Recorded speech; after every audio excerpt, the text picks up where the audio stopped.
I was staring at an empty spot in my driveway when I realized someone had actually done it. The generator trailer was gone. Not just moved, not just relocated to some other spot in the neighborhood, but completely vanished like it had never existed in the first place. I stood there in my Pinecrest subdivision driveway in Henderson, Nevada, holding my morning coffee and wondering if I was still asleep. This was the same trailer I had parked there yesterday evening after a 12-hour shift at the station. The same one that had the fire department decals clearly visible on both sides, and the same one that was registered directly to the Henderson Fire Department under their Equipment Auxiliary Program. My name is Ryan Bradford, and I have been a volunteer firefighter for the past 8 years while working my day job as an electrical engineer. The generator trailer was something I had been assigned to keep at my residence, because I lived closest to the rural areas on the eastern edge of Henderson, where we sometimes needed mobile power for extended rescue operations. The department trusted me with it, and I took that responsibility seriously. Now it was gone, and I had a sinking feeling I knew exactly who was behind this disappearance. I pulled out my phone and dialed Chief Martinez at the station. He answered on the second ring, his voice gruff and still heavy with sleep.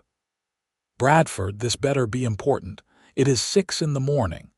Chief, someone towed the generator trailer from my driveway," I said, trying to keep my voice steady. "I parked it there last night after we got back from that brush fire near Lake Las Vegas, and now it is just gone." There was a pause on the other end, then I heard Martinez sit up. "Gone? You mean stolen?" "I think my HOA took it," I said, walking around my property to see if maybe, just maybe, someone had moved it somewhere else nearby. "I got a violation notice 2 weeks ago saying I could not park commercial vehicles or trailers in my driveway." I explained to them it was fire department equipment, but you know how these things go. "They towed fire department property." Martinez's voice had shifted from sleepy to angry in about 2 seconds flat. "That trailer has about $15,000 worth of equipment in it, not to mention it is registered to the city. Give me 10 minutes, I am calling the city attorney." I hung up and walked to my mailbox, and sure enough, there was a fresh notice stuffed inside. The paper was still crisp, probably delivered within the last hour or two. It was from the Pinecrest Homeowners Association, signed by one Patricia Morrison, the HOA president, who had made it her personal mission to turn our neighborhood into some kind of pristine suburbia where nothing interesting or useful was allowed to exist. The notice read, "Dear resident, your unauthorized commercial trailer has been removed from the property at 2847 Desert Bloom Court for violation of HOA Covenant Section 4.2.1, which prohibits the parking of commercial vehicles, trailers, RVs, or boats in visible areas of the property. The trailer has been towed to Henderson Impound Lot at 1455 American Pacific Drive. You may retrieve your property after paying the towing fee of $450 and signing an agreement that no further violations will occur. Failure to retrieve the property within 30 days will result in the property being sold at auction to recover costs. Sincerely, Patricia Morrison, HOA President." I read it twice, then a third time, just to make sure I was not missing something. They had actually done it. They had towed a fire department vehicle, and now they were demanding I pay to get it back. The absolute audacity was almost impressive if it was not so infuriating. My phone rang. It was Martinez again. "Bradford, I just talked to City Attorney Susan Chen. She is furious. Apparently, what your HOA did constitutes theft of municipal property and interference with emergency services. She is drafting a letter right now and wants you to go to the impound lot with me. Do not pay anything. Do not sign anything. We are getting that trailer back right now, and your HOA is about to learn a very expensive lesson. I will be ready in 15 minutes, I said, already heading back inside my house to change into something more professional than sweatpants and an old t-shirt. When Chief Martinez pulled up in his department SUV, 30 minutes later, he had Lieutenant Sarah Foster with him, and both of them looked like they were ready for war. Martinez was a stocky man in his 50s with gray hair and a no-nonsense attitude that had earned him respect throughout the Henderson fire services. Foster was younger, early 40s, and had a reputation for being exceptionally thorough with documentation, which I suspected was why Martinez brought her along. "Get in," Martinez said through the open window. "Chen is meeting us at the impound lot. She said to document everything because this is probably going to end up in court." We drove across Henderson in the early morning traffic, the sun just starting to heat up the desert landscape. Martinez filled me in on what Chen had told him. Apparently, HOAs in Nevada had certain powers, but those powers did not extend to seizing government property or interfering with emergency services equipment. The fact that the trailer had clear fire department markings made this even worse, because it meant the HOA had either deliberately ignored those markings or had not bothered to check before authorizing the tow. Chen said that if they give us any trouble at the impound lot, she is going to file charges, Martinez said, his hands tight on the steering wheel. "This is not just a civil matter anymore. They took city property. That is theft." We pulled into the impound lot at 7:15 in the morning, and I could already see the generator trailer parked in the back corner of the lot. The orange and white fire department decals were clearly visible, even from the entrance. Susan Chen was waiting for us at the front gate, a woman in her late 30s wearing a sharp business suit and carrying a leather briefcase that probably cost more than my monthly mortgage payment. "Chief Martinez, Lieutenant Foster, and you must be Ryan Bradford," she said, shaking our hands in quick succession. "Let me do the talking. If they refuse to release the trailer, I want everything documented." We walked into the impound office, a small building that smelled like old coffee and motor oil. Behind the counter sat a bored-looking man in his 20s who was scrolling through his phone. He looked up when we entered, and his eyes widened slightly when he saw our group. "Help you?" he asked, setting down his phone. Chen stepped forward and placed a document on the counter. "I am Susan Chen, city attorney for Henderson. We are here to retrieve a fire department trailer that was illegally towed from a residential address this morning. The trailer is registered to the Henderson Fire Department and is classified as emergency services equipment." The clerk picked up the document and scanned it, his expression shifting from bored to concerned. Let me get my manager. This is above my pay grade." He disappeared into a back office and we could hear muffled conversation. A few minutes later, a heavy-set man in his 50s emerged, looking distinctly uncomfortable. "I am Dale Henderson, the lot manager. Look, we just tow what we are told to tow." The HOA gave us the authorization, paid the towing fee up front, and we picked up the trailer this morning at 5. "You have the authorization paperwork?" Chen asked, her tone professional but with an edge that suggested she was not in the mood for excuses. Dale nodded and pulled out a file folder, spreading several documents on the counter. There was the towing authorization, signed by Patricia Morrison, and a copy of the HOA covenant section that supposedly justified the tow. What was not there was any evidence that anyone had checked the trailer's registration or noticed the giant fire department decals on both sides.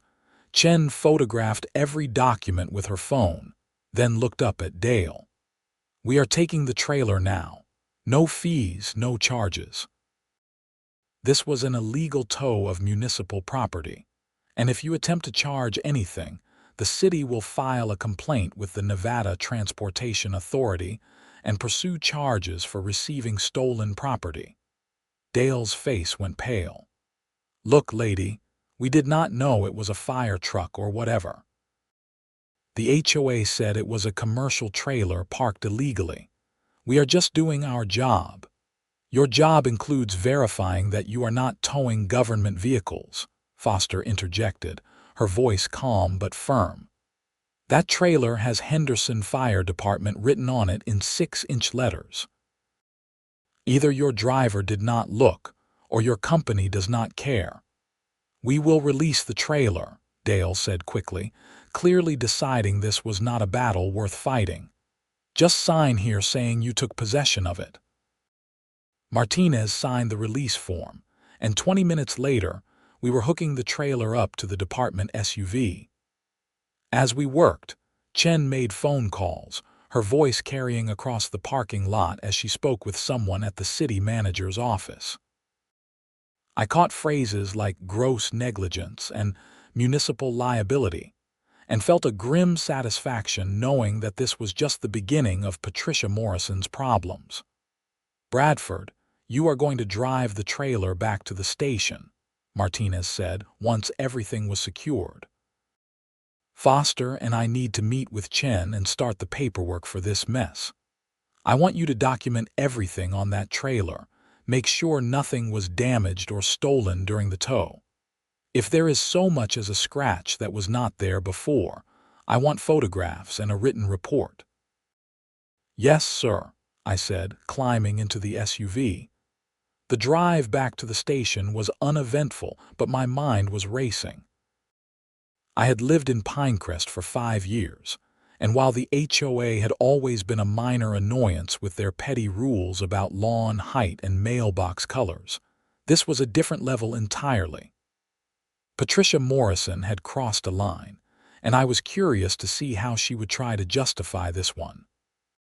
At the station, I spent 2 hours going over every inch of the trailer and its equipment. Everything appeared to be intact, though there were some new scratches on the hitch assembly that definitely had not been there before. I documented everything with photographs and detailed notes, then filed my report with Martinez's office. My phone buzzed with a text from Martinez. Meeting at City Hall at 2 this afternoon. Your presence is requested. Wear your dress uniform. That was never a good sign, but I was not about to argue.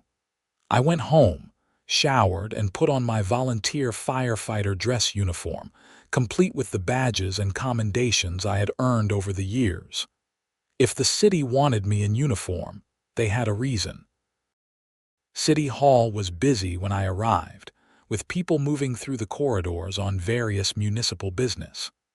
Martinez and Foster were waiting for me outside a conference room on the 3rd floor, both of them also in dress uniform.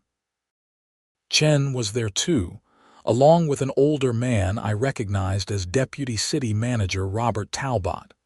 Bradford, good timing, Talbot said, shaking my hand. We have got a situation developing.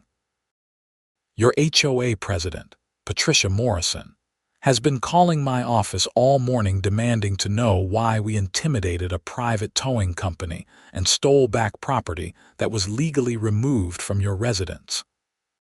She is threatening to sue the city, you personally, and apparently anyone else she can think of.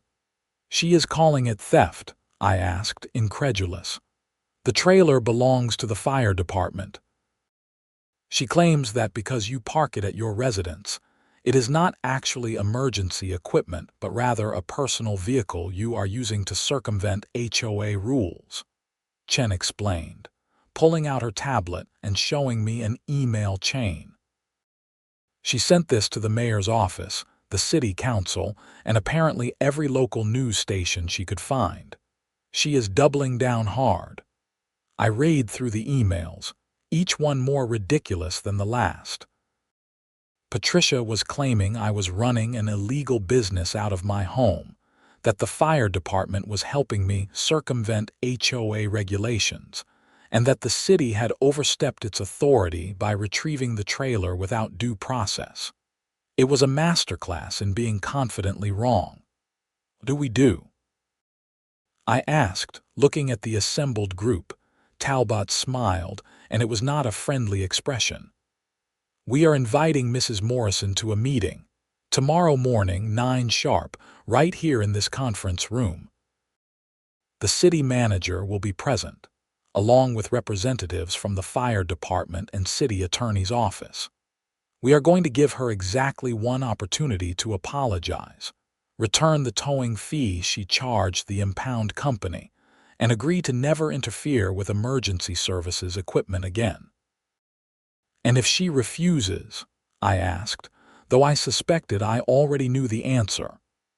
Then we file criminal charges for theft of municipal property and civil charges for the cost of retrieving the equipment, plus damages, Chen said matter-of-factly.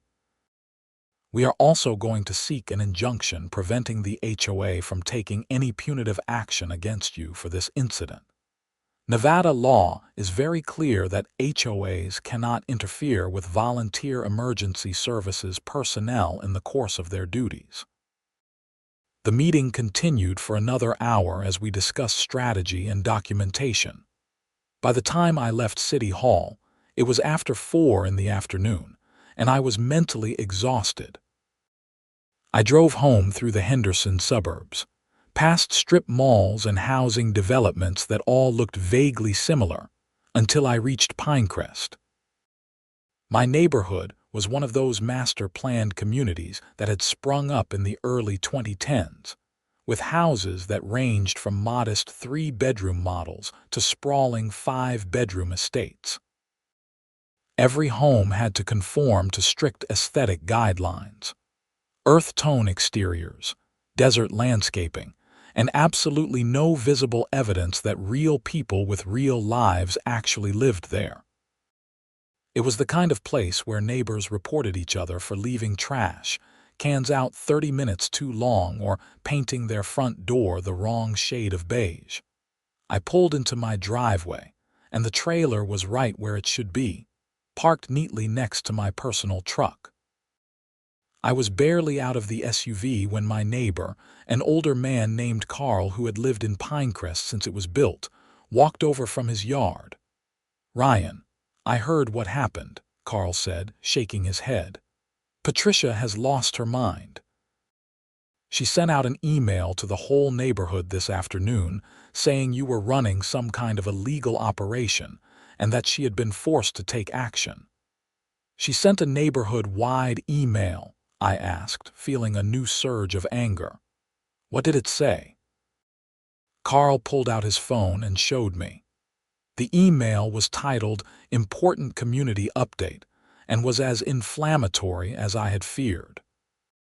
Patricia described me as a problem resident who had repeatedly violated HOA rules, claimed the trailer was a commercial vehicle I was using for personal profit, and stated that the city's intervention was an example of government overreach that threatened property values for all Pinecrest residents.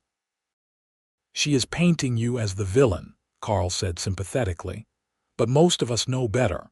My son is a paramedic, so I understand how this equipment assignment thing works.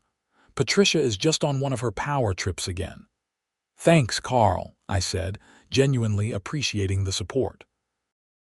"There is a meeting tomorrow at City Hall. I think this is going to get sorted out one way or another." That evening, I tried to relax, but my phone kept buzzing with messages from other neighbors and people from the fire department. Some were supportive, others were curious about what was happening, and a few were forwarding me screenshots of social media posts where Patricia had apparently taken her campaign public. She had posted in several Henderson community Facebook groups, describing her version of events and portraying herself as a brave HOA president standing up against a resident who thought he was above the rules. The comments on those posts were mixed. Some people supported Patricia, buying into her narrative about property values and rule enforcement. Others pointed out that interfering with fire department equipment was probably not the best idea. A few people who knew me personally jumped to my defense, explaining that I was a volunteer firefighter and that the trailer was legitimate emergency equipment. I finally turned off my phone around 10 and tried to get some sleep, knowing that tomorrow was going to be a long day. The next morning, I arrived at City Hall 45 minutes early, wanting to be prepared for whatever was about to happen. Martinez and Foster were already there, along with Chen and several other people I did not recognize. One was introduced to me as Harold Price, the city manager, a tall man in his 60s with silver hair and the bearing of someone who had spent decades in public service. "Mr. Bradford, I have been reading your file," Price said, shaking my hand firmly. 8 years of volunteer service, 3 commendations, and you were part of the team that rescued those hikers from the river mountains last year. The city appreciates your service, and I want you to know we are fully behind you on this matter. "Thank you, sir," I said, genuinely touched by the support. At precisely 9 o'clock, Patricia Morrison arrived. She was exactly what I had expected. A woman in her mid-50s with carefully styled blonde hair, expensive-looking clothes, and an expression that suggested she smelled something unpleasant. She was accompanied by a man she introduced as Leonard Fisher, the HOA's attorney, a thin man in a rumpled suit who looked like he would rather be anywhere else. We all filed into the conference room, and the atmosphere was immediately tense. Patricia sat down across from Price with an air of righteous indignation, while Fisher arranged documents on the table with the nervous energy of someone who suspected his client was about to drive off a cliff. Price opened the meeting with careful formality. "Mrs. Morrison, Mr. Fisher, thank you for coming. We are here to discuss the incident involving the towing of Henderson Fire Department equipment from Mr. Bradford's residence. I am going to be direct. What your HOA did was illegal, and we are here to determine how to resolve this matter." Patricia's expression hardened. "With all due respect, Mr. Price, what we did was enforce the legitimate covenants of our homeowners association. Mr. Bradford has been parking a commercial trailer in his driveway in violation of our rules. The fact that he volunteers for the fire department does not give him the right to ignore those rules. Mrs. Morrison, the trailer is not Mr. Bradford's personal property," Chen interjected, sliding several documents across the table. "It is registered to the Henderson Fire Department. It is municipal property assigned to Mr. Bradford's care because of his role as a volunteer firefighter. Nevada Revised Statutes Section 116.2105 specifically prohibits HOAs from interfering with the official duties of volunteer emergency services personnel." Fisher picked up the documents and began reading them, his expression growing increasingly concerned. Patricia, however, was undeterred. That statute applies to emergency vehicles actively responding to emergencies, not to commercial trailers parked indefinitely in residential driveways. "Our covenants are clear, and they apply to all residents equally." "Your covenants do not supersede state law," Martinez said, his voice hard. "That trailer contains equipment worth $15,000 that is used for emergency operations. By towing it, you delayed our response capability and potentially put lives at risk." "That is ridiculous," Patricia shot back. "The trailer was sitting in his driveway. It was not responding to any emergency." "It does not need to be actively responding to an emergency to be protected under the statute," Chen said patiently, as if explaining basic concepts to a child. "The law recognizes that volunteer emergency personnel need to keep certain equipment at their residences to ensure rapid deployment." Your HOA's actions directly interfered with that capability. Fisher cleared his throat. Mrs. Morrison, perhaps we should consider the city's position here. I am not sure we have the legal standing to— We absolutely have the legal standing, Patricia interrupted, her voice rising. I have spent 5 years building this community into something we can all be proud of. Property values in Pinecrest have increased by 22% since I became HOA president, and that is because we enforce our standards. If we let one person park commercial trailers in their driveway, what is next? Work trucks, boats, RVs.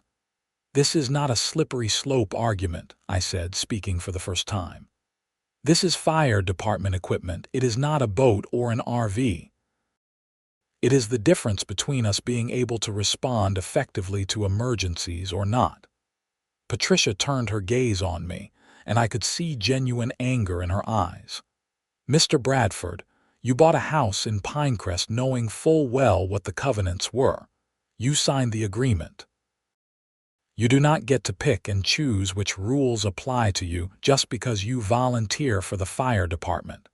Plenty of people have important jobs and responsibilities, but they still follow the rules. Mrs. Morrison, Price said, his voice taking on a harder edge, let me be absolutely clear about what is going to happen here. You have 2 options. Option 1. You acknowledge that your HOA overstepped its authority. You agree in writing that Mr. Bradford can park fire department equipment at his residence without interference, and we all move on with our lives. Option 2. The city files criminal charges for theft of municipal property and civil charges for damages, including the cost of staff time spent dealing with this incident. We will also seek an injunction and file a formal complaint with the Nevada Real Estate Division regarding your HOA's practices. The room went silent. Fisher looked like he wanted to crawl under the table. Patricia's face had gone slightly pale, but her expression remained defiant. You are threatening me, she said quietly. No, Mrs. Morrison, I am explaining the consequences of your actions, Price replied. You took property that did not belong to you and that you had no legal right to take. That is theft. The fact that you did it through a towing company does not change the basic facts. Fisher leaned over and whispered something to Patricia. She shook her head firmly, and he tried again, more insistently this time. Finally, Patricia turned to him and said, loudly enough for everyone to hear, I am not backing down on this, Leonard. If the city wants to sue us, let them sue. We will see what a judge has to say about municipal overreach. Chen and Price exchanged glances. Foster made a note on her tablet. Martinez just shook his head slowly. Very well, Price said. Mrs. Morrison, as of this moment, the city of Henderson is filing formal charges against the Pinecrest Homeowners Association for theft of municipal property under Nevada Revised Statutes, Section 205.0832. We are also filing a civil complaint seeking damages of $50,000, which represents the cost of the equipment, staff time, and legal fees. Additionally, we are requesting an emergency injunction preventing your HOA from taking any punitive action against Mr. Bradford or interfering with fire department operations. Patricia stood up abruptly. This is outrageous. You cannot intimidate us into abandoning our community standards. I will be contacting every media outlet in Las Vegas about this abuse of power. You are certainly free to do that, Price said calmly. Mr. Fisher, you will be served with the formal complaints within the next 24 hours. I suggest you advise your client about the seriousness of this situation. Fisher gathered his documents with shaking hands, nodding quickly. We will review everything and be in touch. Patricia stormed out of the conference room with Fisher hurrying after her. Once the door closed behind them, the tension in the room broke slightly. "Well, that went about as badly as it could have," Foster observed. "She is going to learn an expensive lesson," Chen said, making notes on her tablet. "I will have the paperwork filed by end of business today." "Ryan, you should prepare yourself for this to get messy. If Patricia is serious about going to the media, this could become a public spectacle." "I just want to do my job and park my assigned equipment at my house," I said, feeling suddenly tired. "I did not ask for any of this." "We know," Martinez said. "But sometimes standing up for what is right means dealing with people who make everything harder than it needs to be. The department has your back, and so does the city." The meeting broke up shortly after, and I drove back home feeling like I had just been through a battle. As I pulled into Pinecrest, I noticed several neighbors watching from their yards and windows. Word had clearly spread that something major was happening. Carl came over again as I was getting out of my truck. "How did it go?" "Not great," I admitted. "Patricia refused to back down. The city is filing charges." Carl whistled low. "That woman never did know when to quit." "You know, there has been talk in the neighborhood about trying to vote her out as HOA president. Maybe this will finally give people the push they need." That evening, Patricia made good on her threat to go to the media. I started getting calls from local news stations wanting interviews about the HOA dispute involving fire department equipment. I declined most of them, referring reporters to the city's public information office, but one persistent reporter from Channel 8 Las Vegas managed to catch me as I was leaving the fire station after my regular shift. Her name was Jessica Tran, and she was professional but direct. "Mr. Bradford, can you tell me your side of what happened with your HOA and the fire department trailer?" I thought about declining again, but something in her approach made me trust her. The short version is that I am a volunteer firefighter, and the department assigns certain equipment to volunteers who live in areas where we might need rapid response capability. The trailer that was towed from my house contains a portable generator and emergency power equipment. It is registered to the fire department. It has department markings all over it, and it is essential equipment. My HOA president decided it violated neighborhood rules and had it towed without bothering to check what it actually was. And the city is now filing charges against the HOA. Tran asked, her cameraman filming the entire conversation.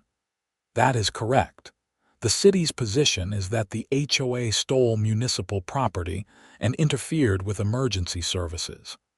I just want to be able to do my volunteer work without my HOA creating obstacles." The interview aired that night on the 10 o'clock news, and within hours, it had been picked up by other local stations and was making the rounds on social media. The response was overwhelmingly in my favor, with most people expressing disbelief that an HOA would tow fire department equipment. Patricia, however, doubled down. She gave her own interview to a different station, claiming she was protecting property values and that the city was bullying a community organization. She portrayed herself as a victim standing up to government overreach, and while some people bought her narrative, most of the comments I saw online were not sympathetic. Over the next week, the legal proceedings moved forward with surprising speed.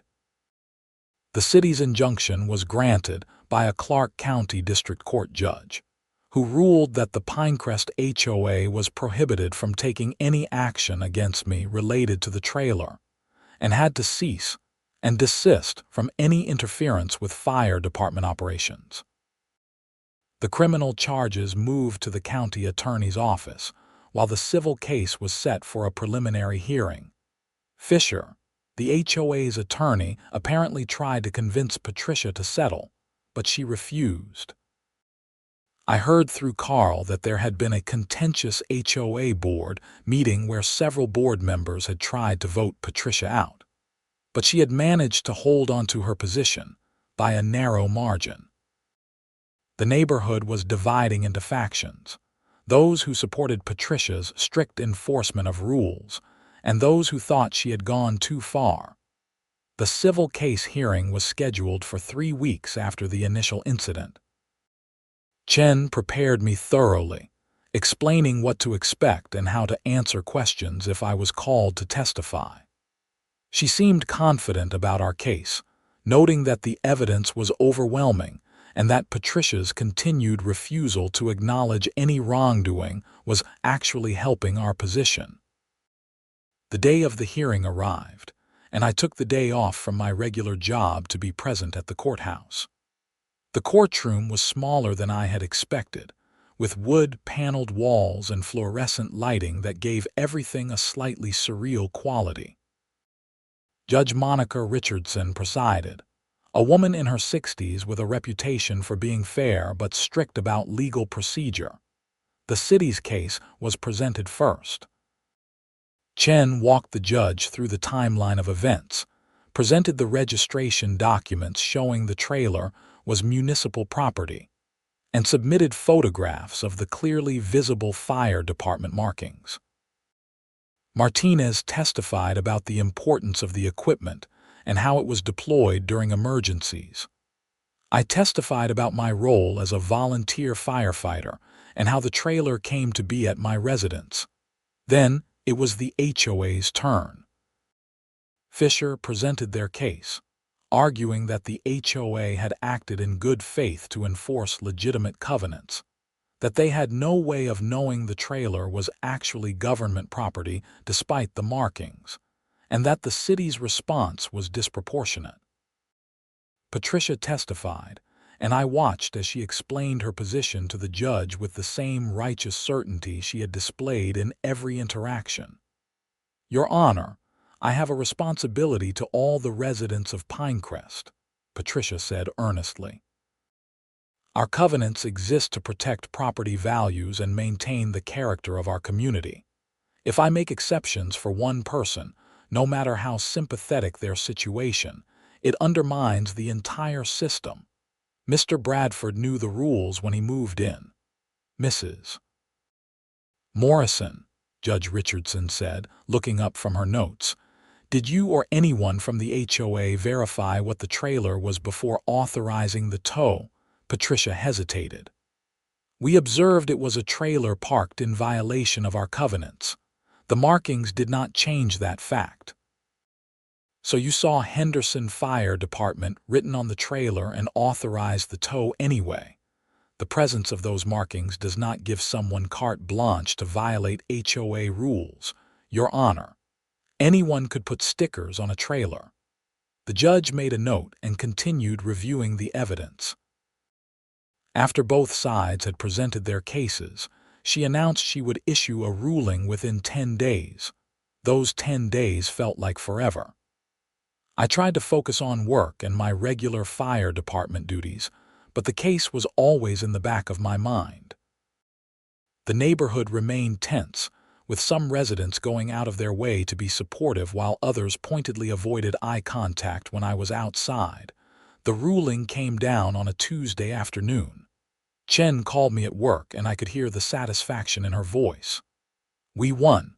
Complete victory." The judge ruled that the HOA violated state law, that their actions constituted conversion of municipal property, and that their continued refusal to acknowledge wrongdoing demonstrated a pattern of behavior that justified significant damages. "How significant?" I asked, my heart pounding. $45,000, plus legal fees. The judge also upheld the injunction permanently and ordered the HOA to adopt new policies acknowledging the rights of volunteer emergency services personnel. Richardson was not happy with Morrison's testimony. She specifically noted in her ruling that the HOA's claim they did not know it was fire department property was not credible given the obvious markings. I sat down heavily in my office chair. $45,000. Can the HOA even pay that? That is their problem. If they cannot pay, they will have to levy a special assessment on all the homeowners or take out a loan. Either way, your neighbors are about to find out exactly how expensive Patricia Morrison's stubbornness was. The news spread through Pinecrest like wildfire. By that evening, Carl told me there was an emergency HOA meeting being organized, and this time, the revolt against Patricia was serious. Homeowners were furious about the potential special assessment, especially since many of them had disagreed with the towing decision in the first place. I did not attend the meeting, but Carl gave me a full report afterward. It was brutal, he said, sitting on my porch with a beer. People were yelling. Patricia tried to defend her decision, and the board treasurer explained that we would probably have to levy a $500 special assessment per household to cover the judgment. That went over about as well as you would expect. They held a vote of no confidence, and Patricia was removed as president by a margin of 73-12. Who is the new president? I asked. Martin Delgado, the guy who lives on Sagebrush Drive. He is a retired police officer, pretty level-headed. His first official act was to direct Fisher to file whatever paperwork is needed to acknowledge the judgment and start working on compliance with the judge's orders. He also publicly apologized to you on behalf of the HOA. I will have to thank him, I said, feeling a strange mix of relief and residual anger. The criminal charges were still pending, though. A few weeks after the civil ruling, I was contacted by someone from the county attorney's office asking if I would be willing to testify at a criminal hearing regarding the theft charges. I agreed, though I was not sure what to expect. The criminal case was more complex because it involved questions of intent and whether Patricia and the HOA board had knowingly taken property they were not entitled to.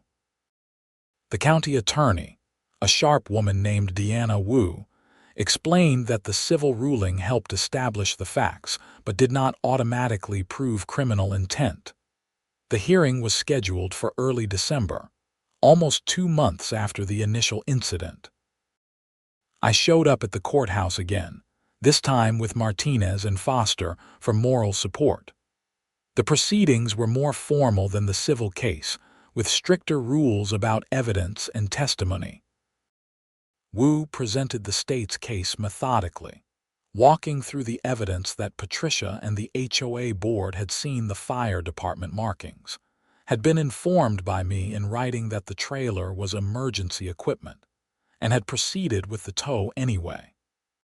She argued this demonstrated knowing and intentional taking of property that did not belong to them.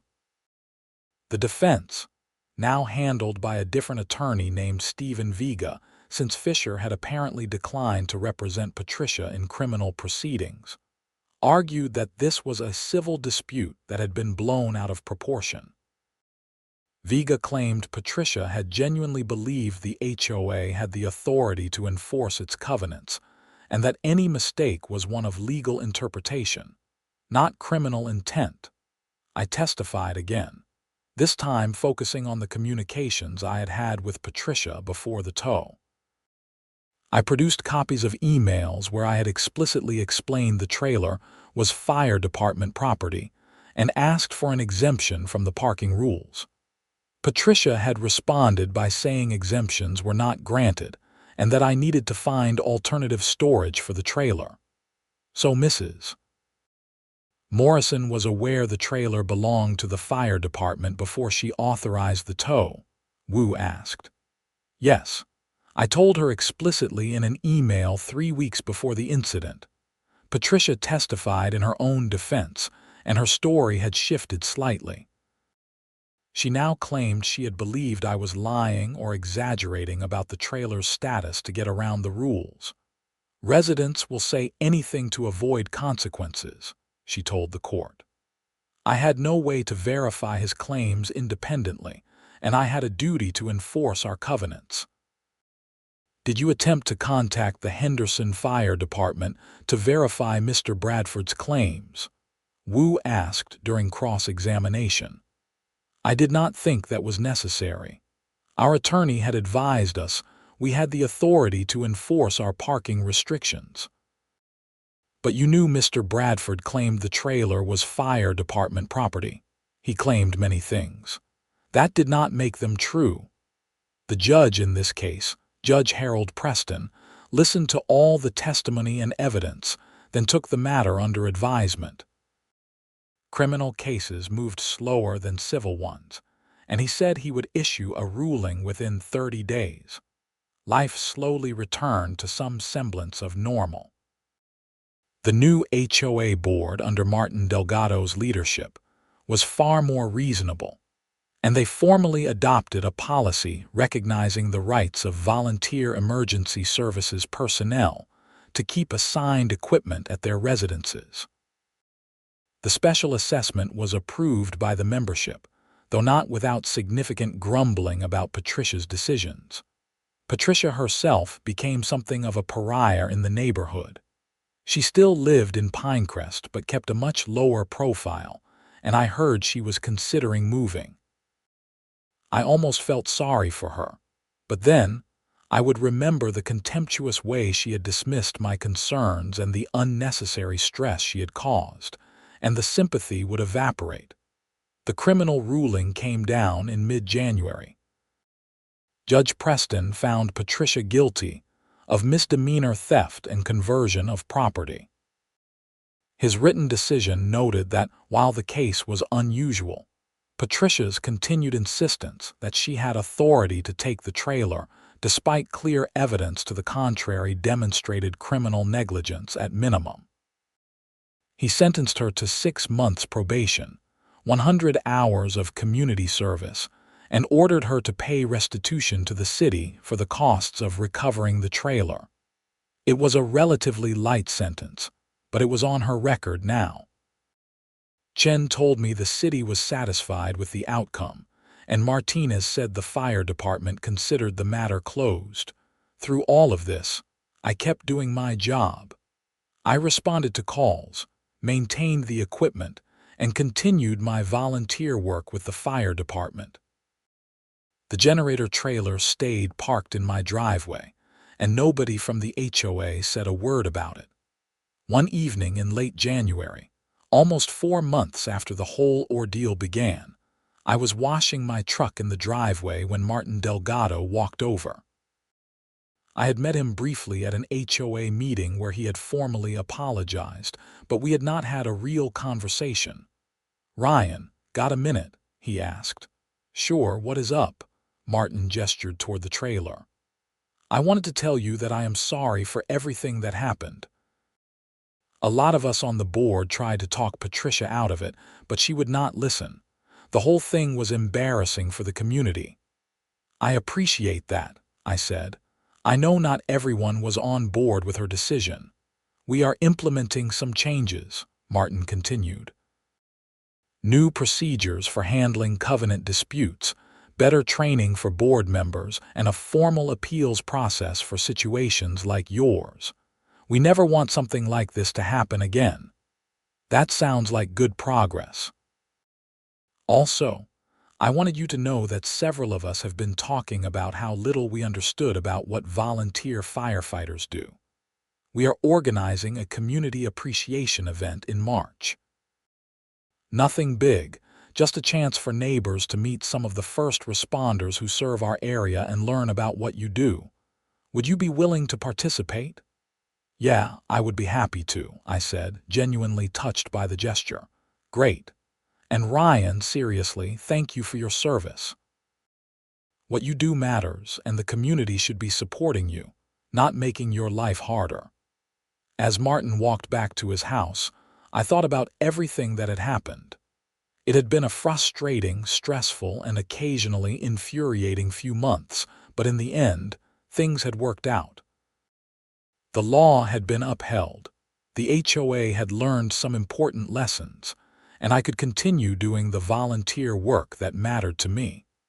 I finished washing my truck as the sun set over the desert, painting the sky in shades of orange and purple. The generator trailer sat in my driveway exactly where it belonged, ready for the next time it was needed. Somewhere in the neighborhood, Patricia Morrison was probably still convinced she had been right, but that was not my problem anymore. The fire department had my back, the city had stood up for what was right, and my neighbors, or at least most of them, understood what had really happened. That was enough.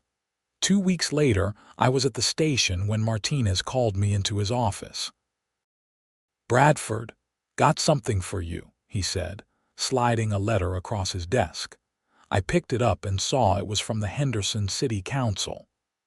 They were formally recognizing my 8 years of volunteer service and specifically noting my professionalism during the HOA incident. There was also a commendation from the mayor's office thanking me for my dedication to the community. "That is going in your file," Martinez said with a slight smile. "You handled this whole mess with class. A lot of people would have lost their temper or done something stupid, but you kept your cool and let the system work. That matters. Thank you, Chief. I just did what seemed right.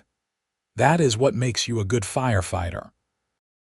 The community appreciation event that Martin had mentioned took place on a warm Saturday in March.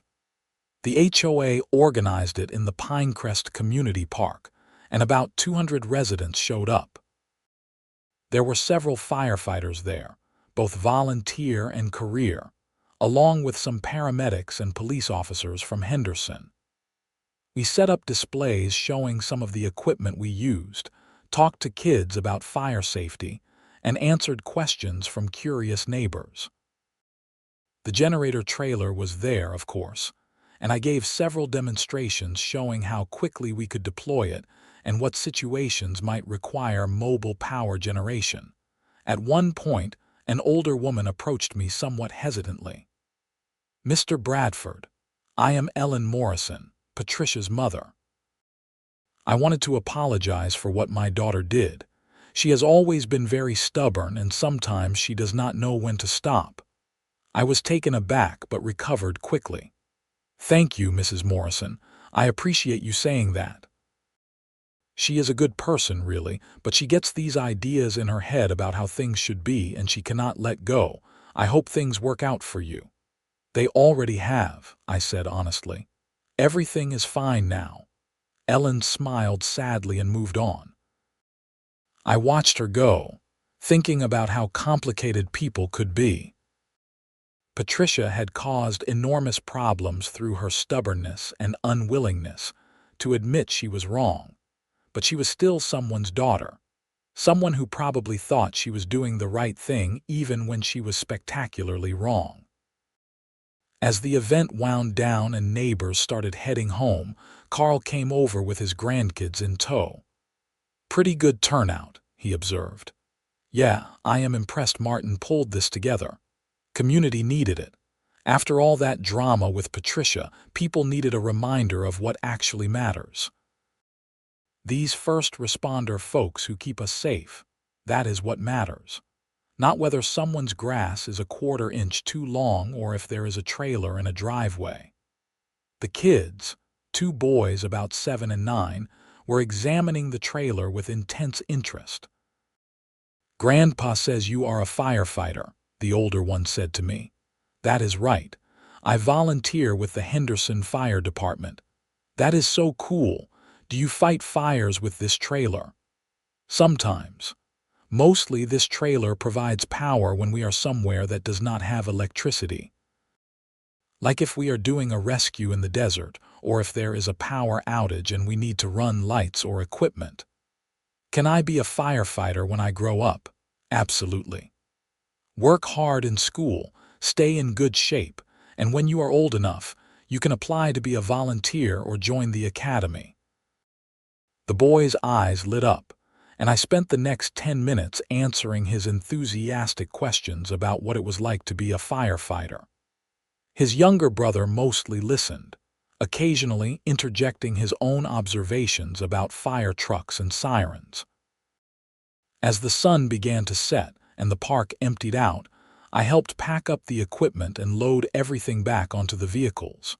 Martinez came over as I was securing the trailer hitch. "Good work today, Bradford. You are a hell of an ambassador for the department." "Just trying to show people what we do." "Well, you succeeded." "Also, I got a call from the mayor's office.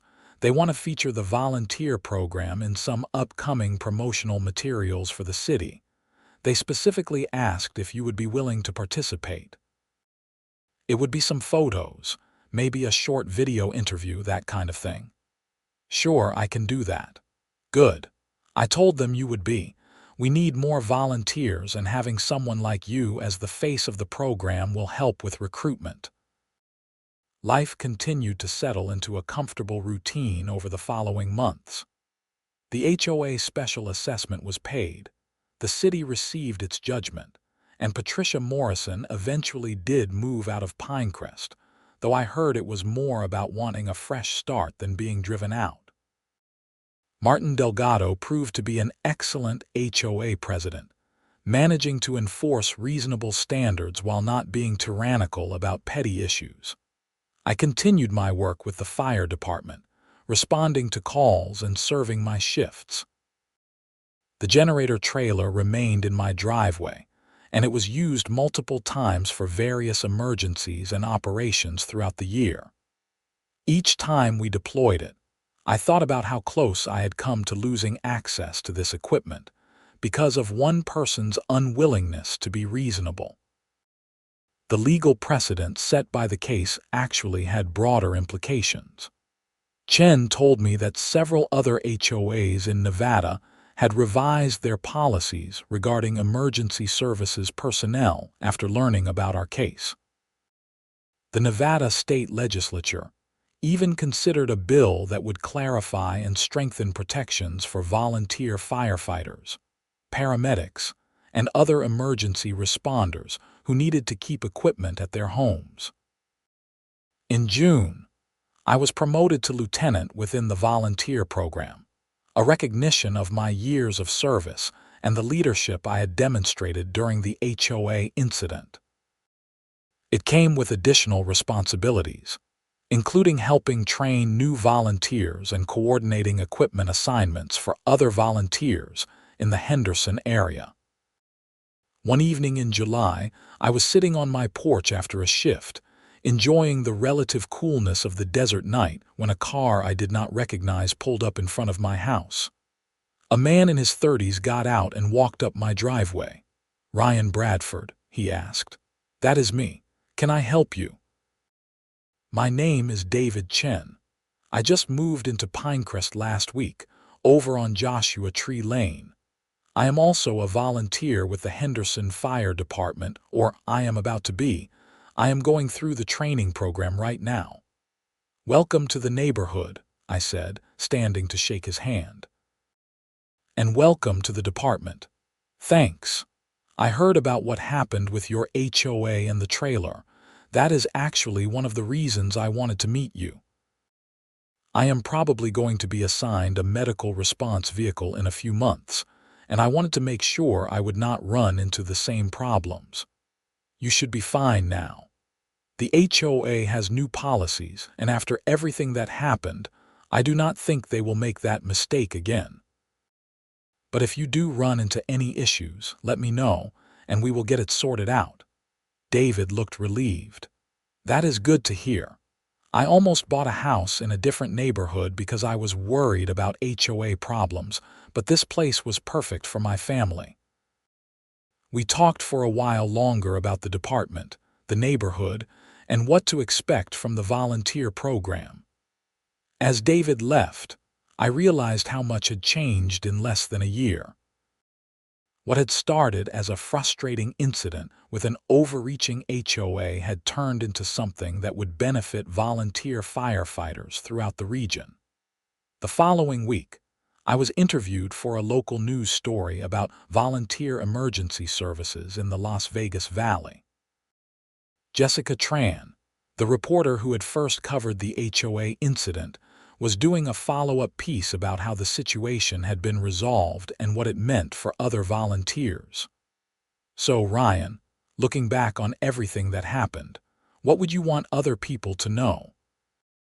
Tran asked as the camera rolled. I think the main thing is that volunteer emergency services personnel are part of the community, I said, choosing my words carefully. We are your neighbors, we have regular jobs, and we volunteer our time because we want to help. When HOAs or other organizations create obstacles to that service, it does not just affect us personally. It affects the community's ability to respond to emergencies. I was lucky to have the city and the fire department backing me up. Not everyone in this situation would have had that support. And what about HOAs? What would you say to them? Talk to your residents. Understand what they do and why they do it before making decisions that could have significant consequences. Most conflicts can be avoided with simple communication and a willingness to be flexible when the situation warrants it. The story aired a few days later and generated another round of discussion on social media and in local community forums. Most of the response was positive, with people sharing their own stories of HOA overreach or expressing support for volunteer emergency services. A few people defended Patricia, arguing that HOAs needed to maintain standards, but even those comments generally acknowledged that she had handled the situation poorly. As summer turned to fall, I marked the 1-year anniversary of the incident. The generator trailer was still parked in my driveway, still ready to deploy at a moment's notice. I had responded to dozens of calls over the year, participated in training exercises, and helped mentor several new volunteers. The Pinecrest HOA, under Martin's leadership, had become something approaching functional. They still enforced standards, but they did so with common sense and a willingness to work with residents rather than against them. Property values had remained stable, the neighborhood looked good, and most importantly, people were not living in fear of arbitrary enforcement actions. I sometimes wondered what Patricia was doing and whether she had learned anything from the experience. Part of me hoped she had gained some perspective and realized that being right about rules was less important than being fair and reasonable in applying them. But another part of me suspected she was probably just as convinced of her righteousness as she had ever been, simply finding new battles to fight in whatever community she had moved to. In early December, the fire department held its annual Volunteer Appreciation Dinner. It was a formal event where volunteers and their families gathered to celebrate the year's accomplishments and recognize outstanding service. I brought my girlfriend, Grace Valdez, a teacher I had started dating a few months earlier after meeting her at a community event. During the ceremony, Chief Martinez called me up to the front of the room. Ryan Bradford has been a volunteer with Henderson Fire Department for 8 years, Martinez said, addressing the assembled crowd. In that time, he has responded to over 300 calls, earned 3 commendations for bravery, and this year, he demonstrated exceptional professionalism in dealing with a very difficult situation that could have impacted volunteer operations throughout our region. Ryan, on behalf of the department and the city, thank you for your service. He handed me a plaque, and the room erupted in applause. Grace squeezed my hand as I returned to our table, and I felt a swell of pride and gratitude. This was why I did this work, not for recognition, but because it mattered, and because I was part of something larger than myself. As the evening continued with dinner and socializing, several other volunteers came over to talk about the HOA situation. Many of them had faced similar challenges with their own HOAs or neighborhood associations, though none had escalated to the level mine had. They thanked me for standing up and fighting it, saying it had made their own situations easier. "You set a precedent," one volunteer named Michael told me. My HOA was giving me grief about parking my response vehicle at my house. I sent them a copy of the court ruling from your case, and suddenly they were very cooperative.